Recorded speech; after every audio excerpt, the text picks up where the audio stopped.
Hello everyone, আজি আপোনালোকৰ বাবে মসুৰ দালি আৰু আলুৰে বনোৱা এটা খুবেই সোৱাদ লগা ৰেচিপি লৈ আহিছো আৰু লগতে আপোনালোক সকলোকে আকবা আদৰণি জনাইছো আছামিজ কিচেন চেনেললৈ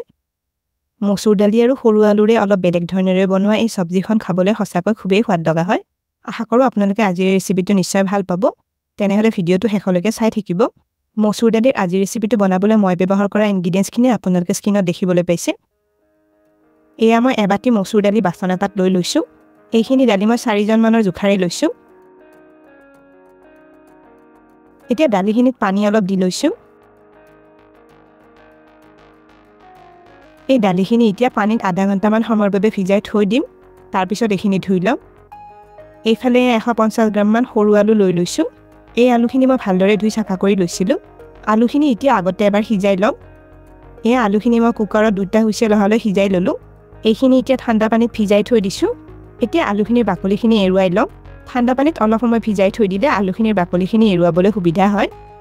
এইখিনি সব গুটেখিনি সৰু আলুৰ বাকলিখিনি এৰুৱাই দলো আৰু এই আলুখিনি মই পিছত ব্যৱহাৰ কৰিম এইফালে আধা ঘণ্টা মান পিছত আমাৰ মসুৰ দালিখিনি ভিজি ধুনিয়া কোমল কোমল হৈ পৰিছে এইখিনি মই দুবাৰ মান পানীৰে ধুই সাফা কৰি লৈছো তেনেহলে এতিয়া ৰেচিপিটো বনাবলৈ আৰম্ভ কৰো আহক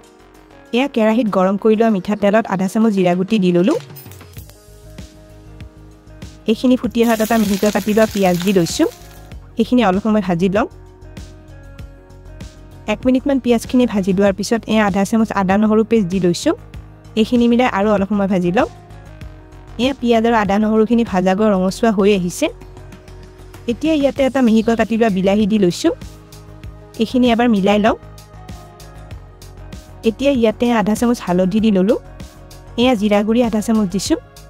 এয়া দিলো আধা চামুচ ধনিয়া গুৰি এতিয়া বিলাহীখিনি মছলাৰ লগত মিলাই অলপ সময় ভাজি লম আপোনালোকে ইয়াতে জ্বলা খাবলৈ ভাল পালে অলপ জলকীয়া গুৰি মিলাই দিব পাৰে এতিয়া মছলাখিনিত এয়া অলপ নিমখ জুখমতে দি ললো এইখিনি মিলাই আৰু অকণমান ভাজি লৈছো এতিয়া এয়া ভিজাই ৰাখা মসুৰ দালিখিনি ইয়াতে দি লম এই দালিখিনি মই পানীখিনি ভালকৈ সেকি লৈছো এতিয়া দালিখিনি মছলাৰ লগত মিলাই 5-6 মিনিট মান সময় ভাজি লম এয়া মসুৰ দালিখিনি 6 মিনিট মান ভাজি ললো এইখিনি সব ভাজা গৈ শুকান শুকান হৈ আহিছে দালিখিনি আৰু খুব বেছিকৈ ভাজি থাকিব নালাগে এতিয়া দালিখিনিত গৰম পানী অলপ জুখমতে দি লম পানীখিনি এবাৰ মিলাই লৈছো এইখিনিতে এটা ৰিকুৱেষ্ট কৰিলো ভিডিওটো চাই ভাল পালে লাইক আৰু শেয়াৰ কৰি দিব আপোনালোকৰ যি সকলে আমাৰ চেনেলটো এতিয়ালৈকে সাবস্ক্ৰাইব কৰা নাই তেওঁলোকক আমাৰ চেনেলটো সাবস্ক্ৰাইব কৰিবলৈ ৰিকুৱেষ্ট কৰিলো আৰু কাষতে থকা বেল আইকনটো টিপি নটিফিকেশন অল কৰি দিব এতিয়া দালিখিনি গেছৰ কম জুইত 6 মিনিট মান উতলি থাকিব দিম আপোনালোকে এইখিনি ঢাকনি এখন লগাই সিজিব দিবও পাৰে 5-6 মিনিট মান পিছত এয়া চাওক আমাৰ দালিখিনি ধুনিয়াকৈ সিজি গৈছে আৰু দালিখিনি সিজি পানীখিনি কমি আগতকৈ অলপ ডাঠ হৈ আহিছে এই দালিখিনি কিন্তু খুব বেছিকৈ সিজাই পেলোৱা নাই দালিখিনিত এই আধা চামুচ গৰম মছলা দি ললো আৰু এয়া দিছো দুটা কেঁচা জলকীয়া এতিয়া এইখিনি এবাৰ মিলাই লম এই আমাৰ দালিখিনি হৈ গৈছে গেছটো অফ কৰি লৈছো আৰু এতিয়া এয়া পেন এখনত বেলেগকৈ অলপ মিঠাতেল গৰম কৰি লৈছো এইখিনি আগতে সিজাই বাকলি গুচাই লোৱা সৰু আলুখিনি তেলখিনি দি ললো এই অকণমান নিমখ আলুখিনি জুখমতে দি লৈছো আৰু এই অলপ হালধি জুখমতে দিছো এই আলুখিনি এতিয়া অলপ ৰঙচুৱা হোৱালৈ 2 মিনিট মান ভাজি লম ইয়াতে আপোনালোকে সৰু আলুৰ হলনি সিজাই লোৱা ডাঙৰ আলু টুকুৰাকৈ কাটি লৈ একেদৰে ভাজি ল'ব পাৰে মানে সৰু আলুৰ হলনি ডাঙৰ আলু ব্যৱহাৰ কৰিব পাৰে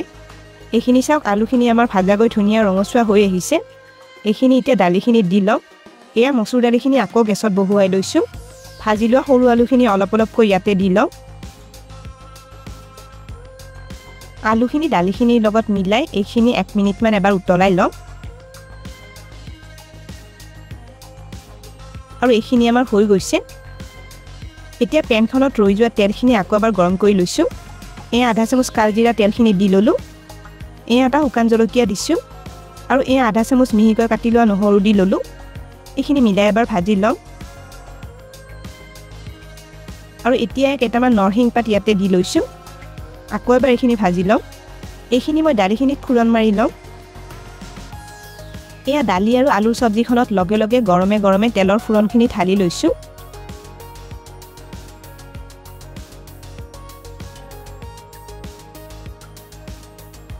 এতিয়া গুটেইখিনি এবাৰ মিলাই লৈছো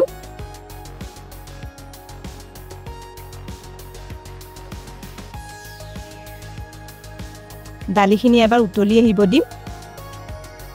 আৰু এয়া গেছটো অফ কৰি দিলোঁ আৰু এয়া আমাৰ খুবেই সোৱাদ লগা মচুৰ দালি আৰু সৰু আলুৰ চব্জিখন বনোৱা হৈ গৈছে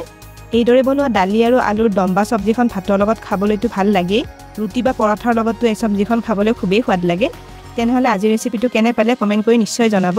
ভিডিঅ'টো শেষলৈকে চোৱাৰ বাবে অশেষ ধন্যবাদ জনালোঁ আৰু ভিডিঅ'টো ভাল পালে লাইক আৰু শ্বেয়াৰ কৰি দিব